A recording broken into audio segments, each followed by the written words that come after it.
Game on, everybody, and welcome to another video. In this video, we're going to be discussing the top 5 cards per ink in Reign of Jafar. Before we get started, though, I do want to thank my supporters. Special shout out to all my Patreon subscribers and all the people who do leave a like and comment. And if you haven't subscribed to the video, please consider subscribing to my channel and using my TCG player affiliate link for the cards that you may be already purchasing. All those really small interactions really do go a long way, so thank you very much for all my supporters. Let's go ahead and get into the video.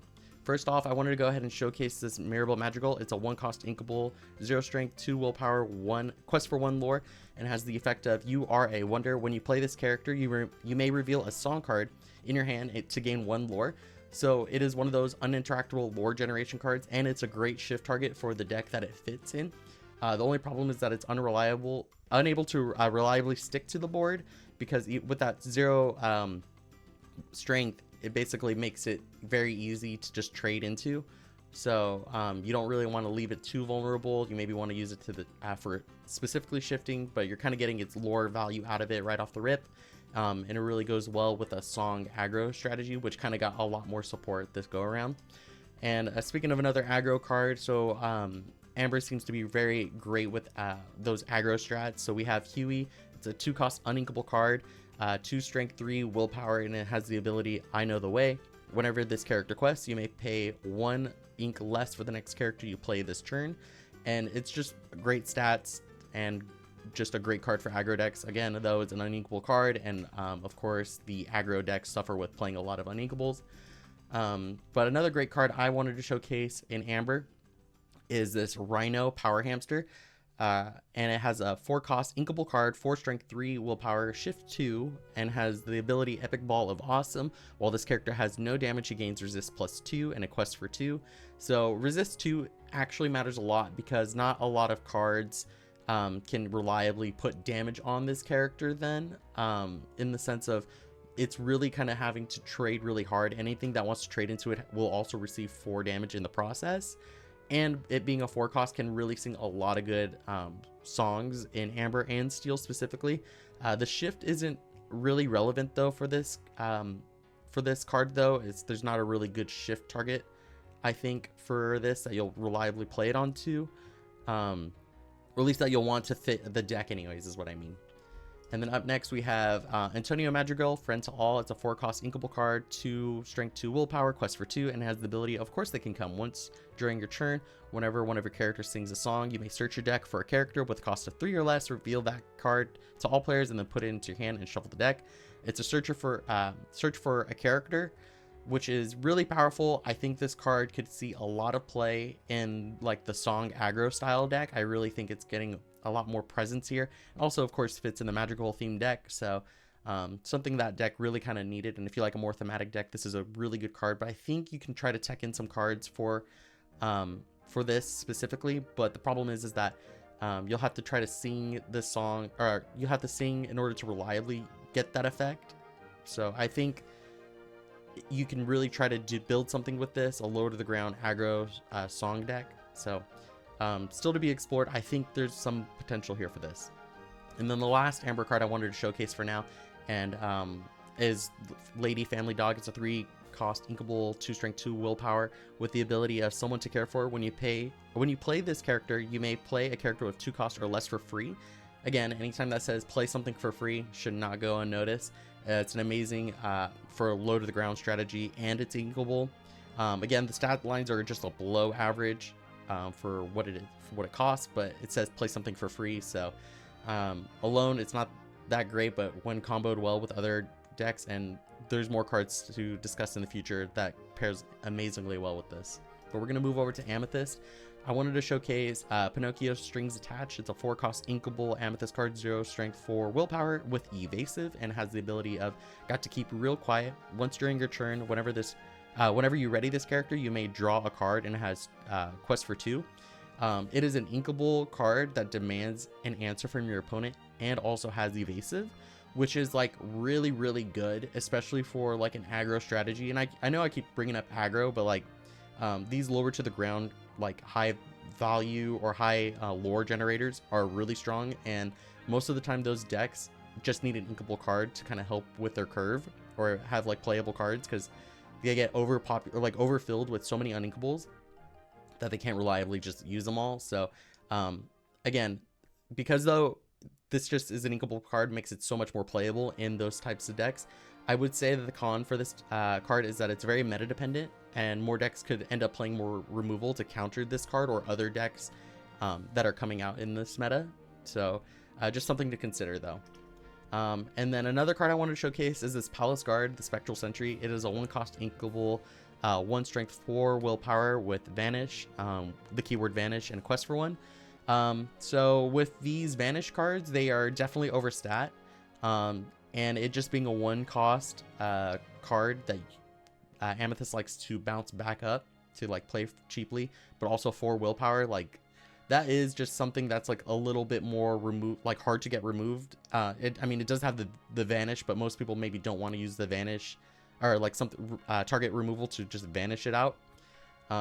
So again, Vanish will always be overstat, so I don't know how much I'm weighing value over this card, but I think it's something to maybe consider if you're just trying to fill out a deck, and it's an inkable card, so I mean, like, pretty cool. And then another Amethyst card I wanted to talk about is this 4-cost inkable action. Everybody's got a weakness. Move 1 damage counter for each damage character you have in play to chosen opposing character. Draw a card for each damage character move this way, so it's more card draw in Amethyst, and it's also like a pseudo heal. The only con that I can think of is that it's not a singable action, so I think it could see some play. Purple does a lot of like damage moving, and that kind of gets well, that will get over a resist keyword, so I think this is a pretty interesting card. Another insane card I would like to say is this 8-cost inkable Monstro Infamous Whale. It's a 6 strength 8 willpower with Rush, and has the ability of Full Breach, choose and discard a card. Ready this character, he can't quest for the rest of the turn. It has 2 lore. So not only could you like quest with it, discard a card, ready this card back up, it's not once per turn, and it also even has Rush if you need immediate removal. Again, it just requires the discard, but Amethyst literally has so much card draw, like it's not gonna matter. And I've already seen people try to come up with like the infinite loops of like We Know the Way, or that one song card with Alan Adale. So very interesting to see, but I think this is going to be a very, very good card. If you compare this somehow to get Evasive, which I mean does exist in like color combinations, like what a monster. And then I wanted to also showcase this Mother Gothel, Who Knows What's Best. Is a 2-cost uninkable card, 1 strength 3 willpower, and has the ability of look what you've done. When you play this character, you may deal 2 damage to another chosen character of yours and give that character challenger +1. When this character is banished in a challenge, return that card to your hand, and it also gets the the challenger effect, quest for 1. So it's really great with the bounce package, because you get to put this into play, put some damage on the board, give something else challenger, bounce, remove it back, and then kind of reutilize that over and over again. Though I would just say the con is that it's uninkable in a color pair that really maybe can't afford a lot of uninkables, but I think there's some good potential for this. And then moving on to Emerald, probably one of the stronger supports in this set. Couldn't really fit too many here, but under Emerald we have Fred, Major Science Enthusiast. It's a 3-cost inkable, 2 strength 3 willpower, quest for 2 with the ability Spitting Fire. You may play this character, you may banish chosen item. This is just literally an Emerald Benja. Benja sees play time to time. It's just very meta dependent, so I put it as number 5, just something to consider here. And then we have Jacques, Attentive Uncle, 4-cost inkable card, 3 strength 4 willpower. Voice of Experience is the ability where it says when you play this character, if you have 3 or more other characters in play, gain 2 lore. Great for the aggro Emerald Emerald decks. It is a situational effect because it does require you to have 3 or more other characters in play when you play this character. But I think there's still a lot of really good potential for this card, and worst case scenario, if you can't get the max payoff, you can just ink it. And then another card I wanted to showcase is this 4-cost uninkable Go-Go Tamago, Cutting Edge, 3 strength 3 willpower, shift 4, evasive, and it has the ability 0 resistance. When you play this character, if you use shift to play her, you may put chosen character into their player's equal face down and exerted, quest for 2. So it is a removal type card. I will say though that this is a shift 4 that also costs 4. So they were really keen on just trying to make sure it wasn't too overpowered with that ability. But most of the time you want to do the shift to get the effect. Otherwise, it's just a vanilla evasive for the most part. Which I mean still could be good, but then it's understated. And you ideally want to play it over the Mechanical Engineer Go-Go Tamago card, which comes out in this set as well, which is, I believe, a 1 cost. And then another great card I wanted to showcase is this Lady Decisive Dog, 1 cost, inkable, 0 strength, 3 willpower, has 2 effects called Pack of Her Own. Whenever you play a character, this character gains +1 support this turn. I'm sorry, strength this turn. And then taking the lead, when this character has 3 strength or more, she gains +2 willpower or lore. So it'll quest for 3 essentially after just playing a bunch of like small little bodies. So again, great for the Emerald, Amber Emerald decks. And then again, though, it is a card that requires other cards to get its max value, but you'll be utilizing Tramp, Enterprising Dog to kind of get that payoff. Which is all thematic in theme with the deck, what it wants to do, so that's great. And then another Emerald card that I wanted to showcase is this Tramp Dapper Rascal, 6 cost inkable card, 2 strength, 8 willpower, shift 4, with the effect play it cool during your opponent's turn. Whenever one of your characters is banished, you may draw a card. So and a quest for 2. So pros, it is a top end for the Amber Emerald deck. Cons, primary target to be taken out first, so it will definitely have that target on its back, but with 8 willpower, that is quite a high demand to answer, and leaving it basically unexerted will allow it to, well, basically you have to use some kind of targeted removal for this, or multiple targeted removal for this, which is very hard to do, and you basically never really kind of want to quest with this until you actually can kind of go for game. In my opinion, just because you'll leave it upright, and while everything is getting challenged on the board, you're removing that body, possibly your opponent's making really bad trades, and you're getting card advantage. So really, really good card. Like, this strategy is very scary and real. On to Ruby, again, so most people know that I don't really play Ruby, so apologies in advance. But I do think I can recognize some decent cards when I see them. But we have Vanellope von Schweetz, a Spunky Speedster, 2 cost inkable card, 3 strength, 1 willpower with evasive, quest for 1. It's an inkable anti-evasive card, so that's kind of what you want for like a really good tech card. Does not have rush, though, unfortunately. 1 willpower usually represents that it's a single use type of card, so I think there could be some good usage out of this card, potentially maybe even as a shift, but ultimately it being an inkable card is like, it's cool to throw into your deck as an evasive option if you need that or want to play a theme deck with racers in it. Another great card, though, I wanted to showcase, this is Lilo, causing an uproar, 5 cost, inkable, 4 strength, 4 willpower with 2 effects. That says stomping time during your turn. If you play 3 or more actions this turn, you may play this character for free. Awesome. And it has the other ability of RAR. When you play this character, ready chosen character, they can't quest for the rest of this turn, and it quests for 2. So again, you could see play in any like action theme deck or any action heavy deck, and you get all your utilization out of it, of like maybe even singing songs or just hard playing it, and then all of a sudden you get to play an extra 5 cost character for free. I think that is really good. Anytime that says something play for free, probably should pay attention to it.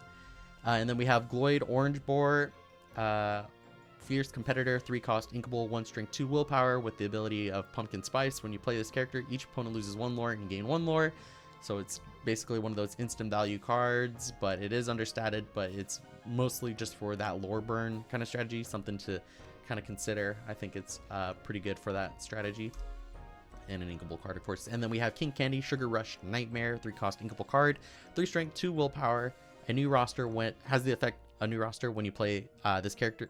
Sorry, when this character is banished, you may return another racer card from your discard to your hand.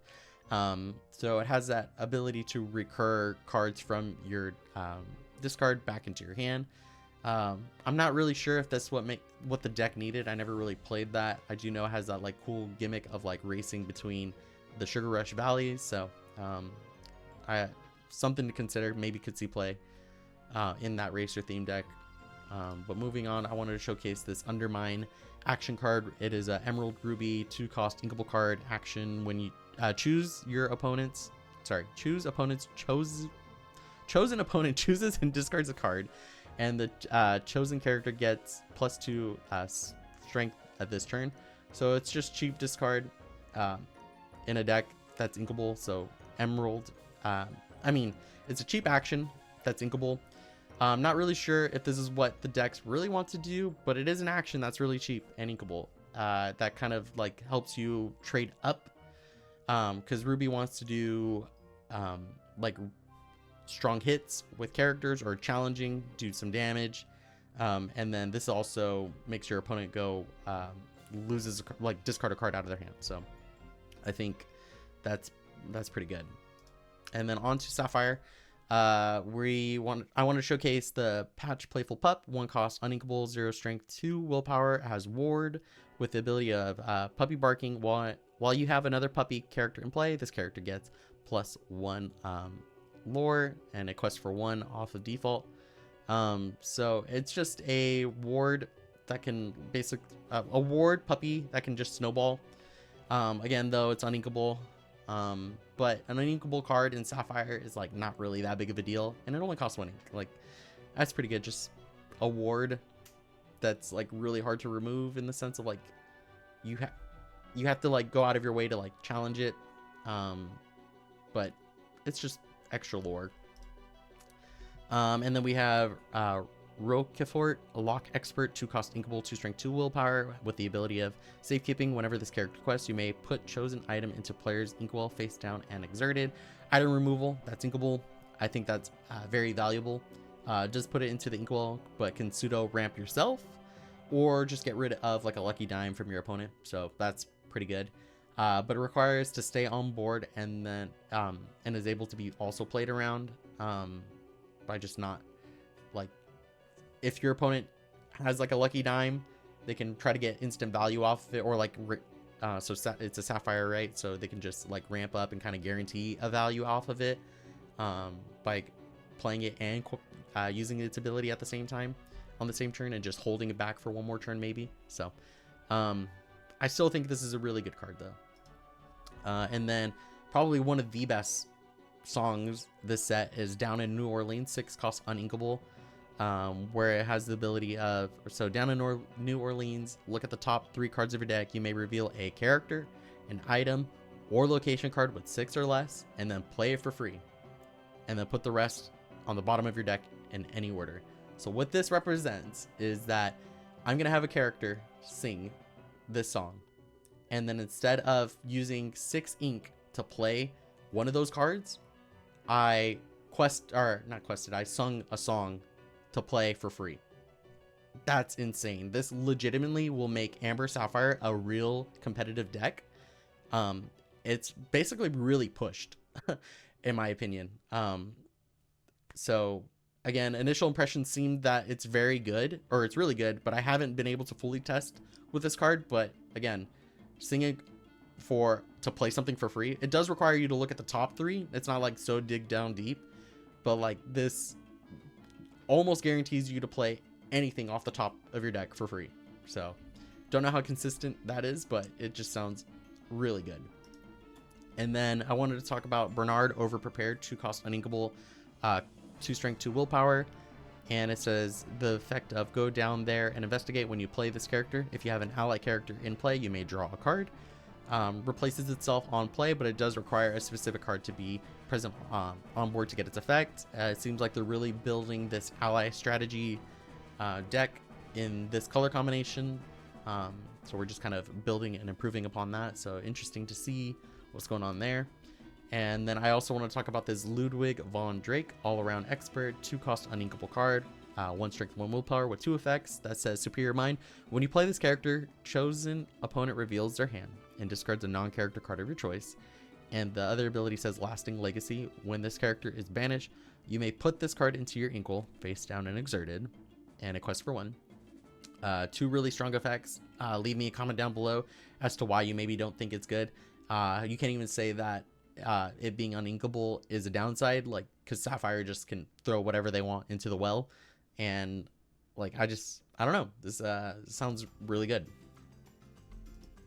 And then moving on to Steel, I wanted to talk about this Namari Single-Minded Rival, 5 cost inkable, 0 strength, 5 willpower with 2 effects and quest for 2 that says Strategic Edge.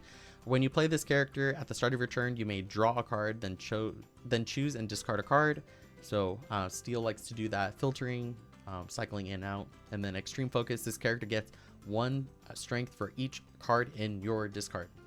This Steel loves to discard cards or put cards into their discard. And we have cards like A Whole New World and another card that I'm going to talk about soon that basically just overloads your discard. So again, this can get a very scary stat wise, and it's also uninkable. I'm sorry, it is also inkable. But I will just preface that this needs to be overstated in order to get value, because at this current game, there's 8 cards that have a 5 cost, 5 strength, 5 willpower quest for 2, and none of them see play. But if you can get this to be overstated and basically be able to challenge, it's going to be a monster. And I just think this card should be on people's radars for consideration. And then this one is a very interesting card. I just wanted to kind of put it on here to like basically put it under notice. So Mickey Mouse Giant Mouse, 10 cost uninkable card, 10 strength, 10 willpower with bodyguard. And it has the effect of the biggest star ever. When this character is banished, deal 5 damage to each opposing character. And with the quest for 5, 10 cost, it's uninkable, but like anything that challenges into this will get removed. And whatever you don't swing into it, it's still gonna get 5 damage to each character, which is just like basically a board wipe. This is nuts. So I really can't really say much else. It just seems like big stat monster, go big boom. Like I'm at a loss for words. So it's probably not going to see play. Maybe. I don't know. I would love to see just like big Mickey, and people can cheat this out with Trumpeteer Mickey. So there's that. So Steel, another Steel card, Vinny, Green Pigeon, 3 cost uninkable, 1 strength, 4 willpower, learning experience. Or a quest for 1 with the effect of learning experience during your opponent's turn. Whenever one of your other characters banish, gain 1 lore. So good stats for the card that requires an answer. It's going to just basically sit upright, and things are just going to get pinged off the board, and you're going to get passive lore from it. So that seems pretty good. Con though, it's uninkable. I mean, it's uninkable. That's what it is. I really tried my best to come up with some other cons for this, but maybe low strength as well, but you're not really kind of questing with this or challenging with this card. And then another cool card is Maui Stubborn Trickster, 6 cost inkable card, 4 strength, 4 willpower, quest for 3 with the ability of I'm not finished yet. When this character is banished, choose 1. So you get to do one of these 3 effects: put 2 damage counters on all opposing characters, or banish all opposing items, or banish all opposing locations. Insane. Amazing removal that quests for 3 lore. And then when it gets removed, insane. Like, just do one of these 3 effects that can really change the tempo into your advantage. I will say though, this card is obviously going to be super weak to Sapphire effects that put things back into the well. So there's that. But yeah, really cool card. And then the last card I wanted to show, I believe this is the last card I wanted to showcase, is Beyond the Horizon. It's an action song, 7 cost, uninkable, with the ability of sing together. And it says choose any number of players. They discard their hand and draw 3 cards each. It's basically, it could potentially just be a one-sided Whole New World that kind of chokes them out to only 3 cards. This is mill support. Con, it's more expensive than a Whole New World, but like, I mean, this is nuts. Why did they print this? Anyways, and then of course my Chase Enchanted rare is this. It means no worries, 9 cost, uninkable. Sing together card. Return up to 3 character cards from your discard into your hand. You pay 2 less for each for the next character you play this turn. I'm a big fan of discard graveyard strategies that kind of recur itself, and this is kind of doing something like that. Will it see play? I don't know, but the art is amazing, and of course Steel Song is the best deck. So con ripped my wallet. But again, everybody, thank you so very much for watching. I really hope you enjoyed the video, and I'll see you guys in the next one. I'm out of here.